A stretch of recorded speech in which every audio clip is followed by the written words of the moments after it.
Hola, hola, hola. Bienvenidos a esta nueva entrega sobre el budismo Nichiren Daishonin. Continuamos con este texto que se titula El Buda en tu espejo. Hoy hablamos acerca de la vida de Buda. Dice así: a diferencia de las religiones occidentales, como el judaísmo, el cristianismo y el islam, el budismo no reclama la revelación divina. En cambio, es la enseñanza de un único ser humano que, mediante sus propios esfuerzos, descubrió la ley de la vida en su interior. Este hombre no escribió nada y se sabe muy poco de él, pero lo que sabemos se ha convertido en el catalizador de millones de vidas que están cambiando.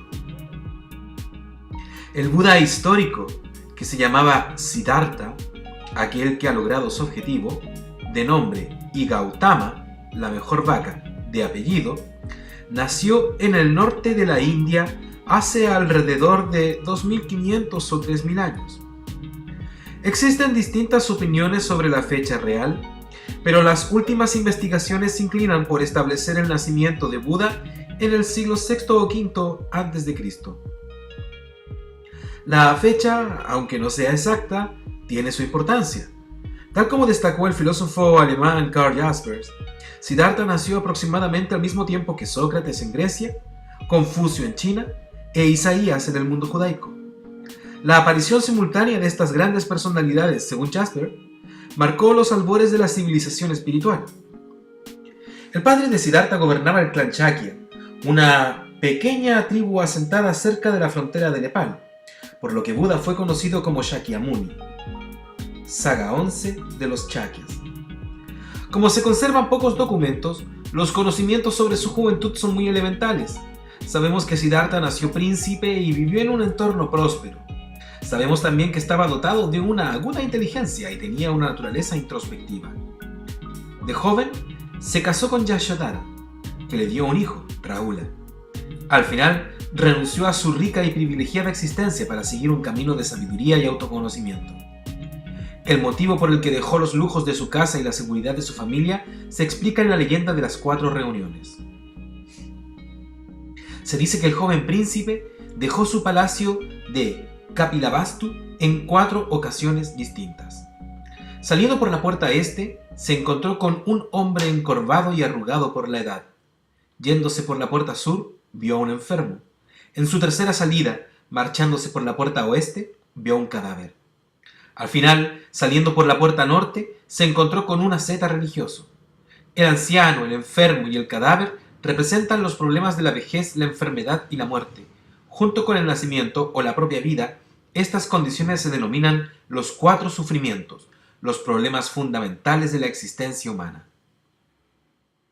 El motivo por el que Shakyamuni abandonó su condición de príncipe por una vida ascética fue ni más ni menos que para descubrir cómo superar los 4 sufrimientos. Siddhartha inició su viaje a la manera de los antiguos arhats indios u hombres sagrados que vagaban por el campo en busca de la verdad fundamental. Sabía que el camino era arduo y estaba lleno de desafíos físicos y mentales. Primero viajó hacia el sur y entró en Rajagriha, la capital del reino de Magadha, donde practicó a las órdenes del maestro Alara Kalama, de quien se dijo que había alcanzado, mediante la meditación, el reino donde no existe nada. Siddhartha alcanzó enseguida la misma fase, pero no encontró respuesta a sus preguntas. Se dirigió a otro sabio, Uddaka Ramaputta, quien había alcanzado el reino donde no hay pensamiento ni ausencia de pensamiento. Tras comprender también esta meditación, Siddhartha seguía sin encontrar respuesta a sus preguntas más profundas. Como ha escrito Daisaku Ikeda, uno de los intérpretes modernos más destacados del budismo, en El Buda Viviente, para los maestros de yoga como Alara Kalama y Uddaka Ramaputta, la práctica del yoga se había convertido en un fin en sí mismo. Tanto la meditación de yoga como Zen son prácticas excelentes creadas por la filosofía y la religión asática, pero tal como puso de manifiesto Shakyamuni, deberían emplearse para lograr comprender la verdad fundamental y no considerarse como un fin en sí mismo.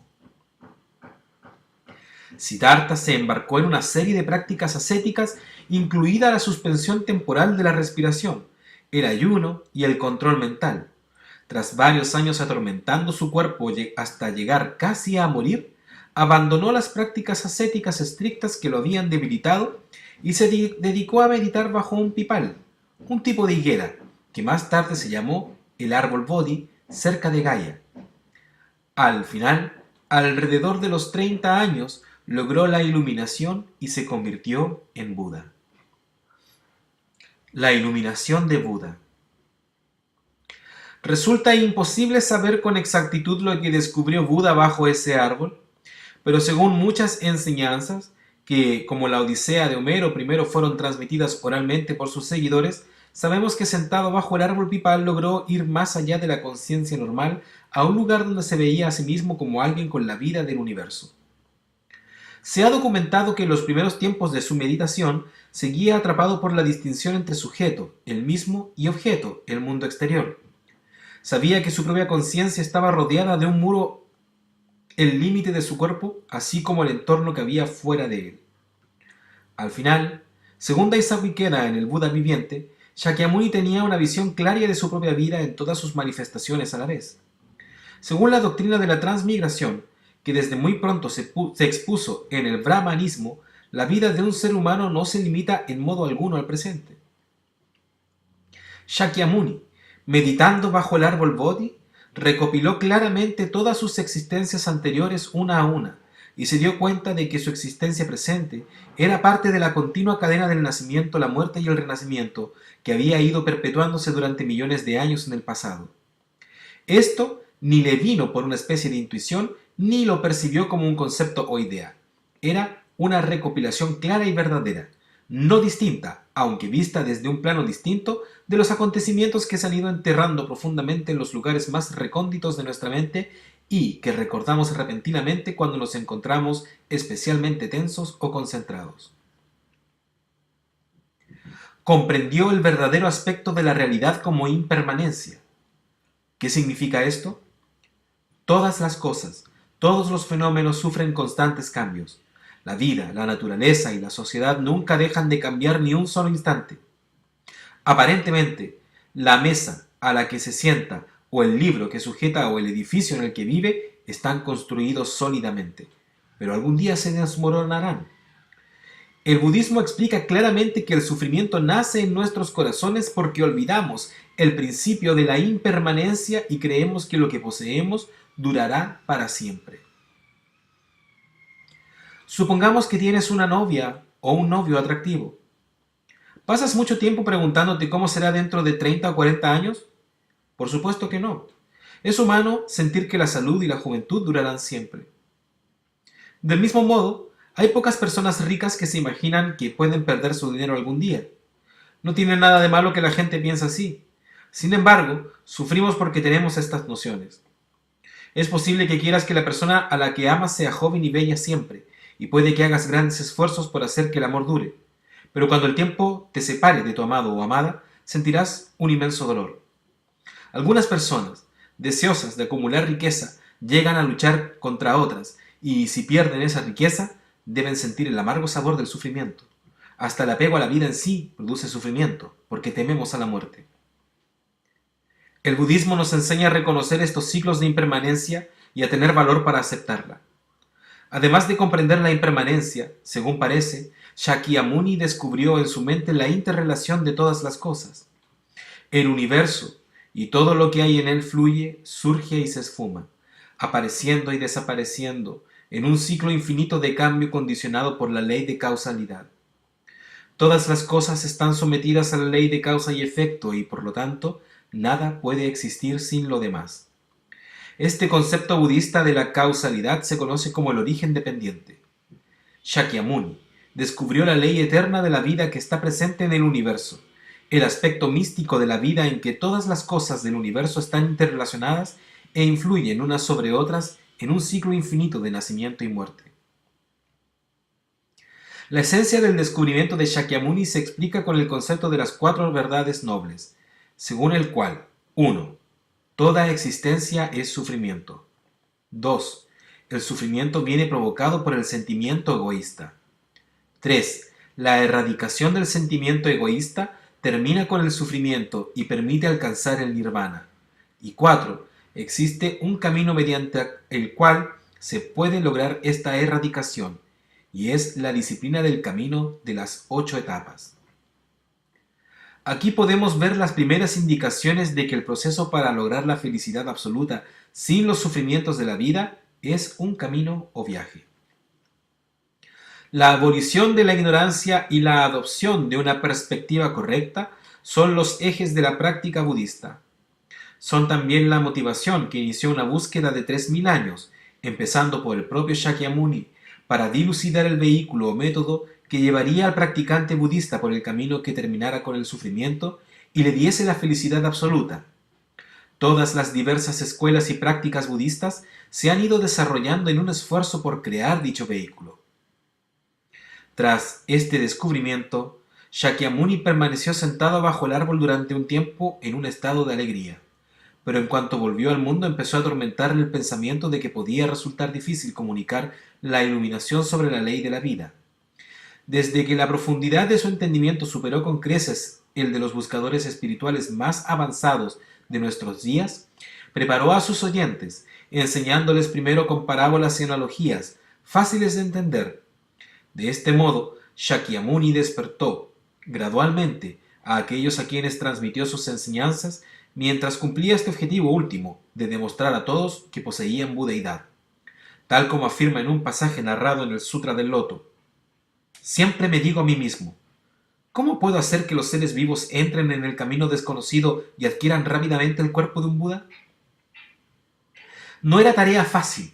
Shakyamuni pasó los 40 y pico años restantes de su vida predicando a personas con problemas del modo más adecuado para que le entendieran. A la luz de todo esto, vemos que la idea del budismo como el privilegio especial de los hombres religiosos que meditan en las cimas de las montañas es errónea. Shakyamuni nunca pretendió que sus enseñanzas se aplicasen exclusivamente a un grupo de devotos enclaustrados. Todas las pruebas apuntan a que deseaba que sus enseñanzas se expandieran y fueran adoptadas por gentes normales. Su lección se recopila como los denominados 84.000 enseñanzas, que al igual que las enseñanzas de Jesucristo, han sido interpretadas y reinterpretadas durante siglos. De hecho, el principal problema de los budistas a lo largo de los milenios no ha sido tanto lo que dijo el Buda, sino cómo poner en práctica sus enseñanzas. ¿Cómo puede experimentarse la iluminación de Buda, su sabiduría trascendental? ¿Cómo convertirse en Buda? Lo dejamos ahí por esta ocasión y les agradezco mucho por acompañarme en esta lectura el día de hoy. Lectura que a mí también me hacía falta, por cierto. Les recuerdo, como siempre, que este canal no es una fuente de información oficial de la Soka Gakkai Internacional, que si desean interiorizarse de manera directa respecto de lo que difunde la Soka Gakkai, los invito a conectar con el sitio www.sgi.org. De pronto por ahí pueden contactar a alguien también que los invite a reuniones en su localidad.